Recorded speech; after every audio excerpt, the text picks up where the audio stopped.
Nous voilà devant le village de Saint-Janet, au cœur de l'arrière-pays niçois dans les Alpes-Maritimes. Il est situé à 400 mètres d'altitude au pied de l'imposant Bahout.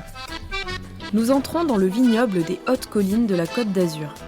4,5 hectares de domaine familial et une collection de 30 cépages différents que René Ras et 2 de ses fils exploitent avec amour dans le quartier des Sosses. Cette famille cultive son originalité. En effet, ils sont les seuls vignerons à croire à ce jour aux bienfaits du soleil sur le vin. Partons à la rencontre des frères Ras qui pourront nous éclairer sur leur méthode de travail. Il y a pratiquement 30 cépages dans la propriété. Alors ce qui se passe, c'est que après avoir fait les essais, on a décidé de faire une cuvée générique qui s'appelle cuvée du pressoir romain, qui va avoir des cépages que l'on retrouve chaque année pareil, et tous les autres petits cépages qui ont été en expérimentation, ça fait nos cuvées spéciales, qui sont pour le rosé la cuvée tuilée, pour le blanc la cuvée prestige, et pour le rouge la cuvée Langomaille. Dans le processus de fabrication du vin, les vignerons commencent par récolter les grappes de raisin à la main. Les vendanges s'effectuent dans un grand respect de la nature.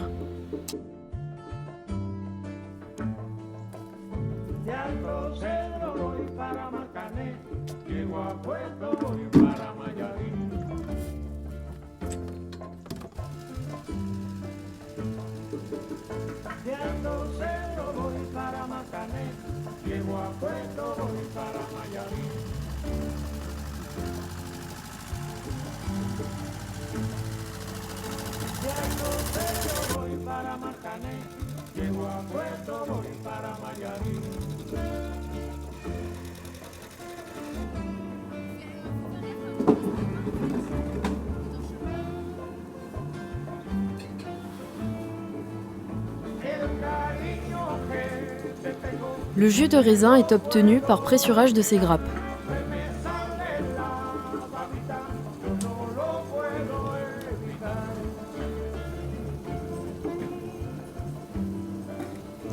Un tapis roulant amène les raisins dans le pressoir pneumatique qui va séparer le jus de ses impuretés.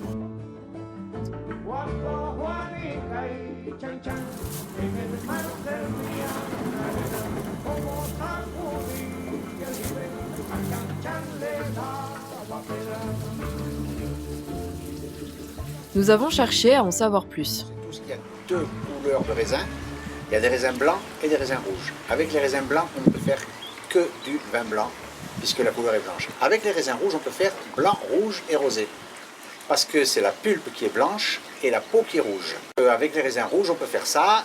Vous avez ensuite le rosé qui est fait, parce que la couleur est dans la peau, qui est fait par la macération du jus avec la peau, trituration de la peau, un petit peu de pigment de la peau passe dans le jus et ça devient rose. Et par contre, pour arriver au rouge, eh ben, il faut laisser macérer pendant toute la fermentation alcoolique les grappes avec le jus. Et là, la fermentation alcoolique et l'alcool qui se dissout petit à petit fait sortir le pigment au maximum de la couleur de la peau pour faire le vin rouge. L'élevage du vin au soleil, c'est une très ancienne méthode de stabilisation du vin. Alors bien sûr, on a fait la vinification classique, comme tout le monde, en cuve pour les rouges, en tonneau pour les blancs. Et quand la vinification est terminée, on va faire ce qu'on appelle l'élevage, c'est-à-dire qu'on va faire vieillir le vin. Et pour éviter de rajouter des produits de conservation qui sont le sulfite dans nos vins, nous le mettons au soleil. Il reste en moyenne 3-4 mois. Les ultraviolets protègent le vin et remplacent le sulfite. Et les chocs thermiques font faire les précipitations des protéines qui remplacent comme travail ce qu'on appelle le collage dans le vin. Le collage dans le vin, c'est une opération qui consiste à rajouter un élément pour agglomérer les petits dépôts protéiques du vin et les faire déposer au fond. Et dans les autres caves, on fait ça à base de blanc d'œuf, de caséine du lait, de sang de bœuf et de colle de poisson. Nous ne mettons rien de tout ça dedans parce que nous faisons un vin nature, grâce au soleil. Je suis un client assez régulier parce que j'aime beaucoup ce vin. Déjà, il plaît énormément à ma femme. C'est le seul vin qu'elle peut boire sans jamais avoir mal à la tête. Deuxièmement, j'aime les vins de caractère.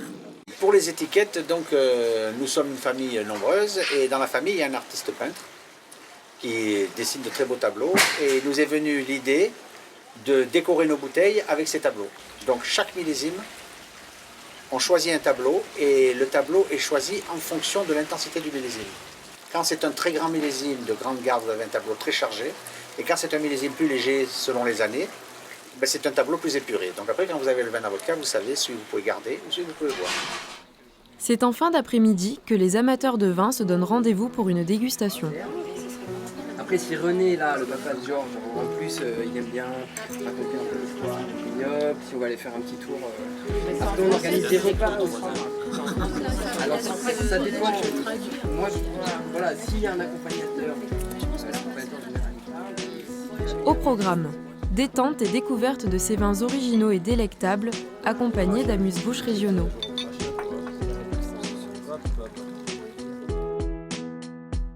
Alors donc nous avons la chance d'être dans une région pour la distribution et la vente de nos vins, dans une région très touristique. Donc nous exploitons au maximum ce système-là, on appelle ça l'énotourisme.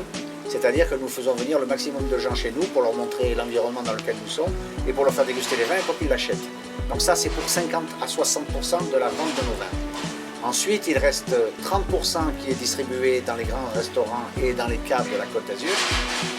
10% qui est distribué dans des caves qui vendent des vins particuliers dans la France, puisque nous faisons notre vin particulier élevé au soleil, et 10% aussi à l'export. Et dans les pays à l'export, nous sommes aussi dans des caves où nous vendons des vins particuliers, notamment aux États-Unis, au Canada, au Vietnam, au Japon et dans les pays scandinaves.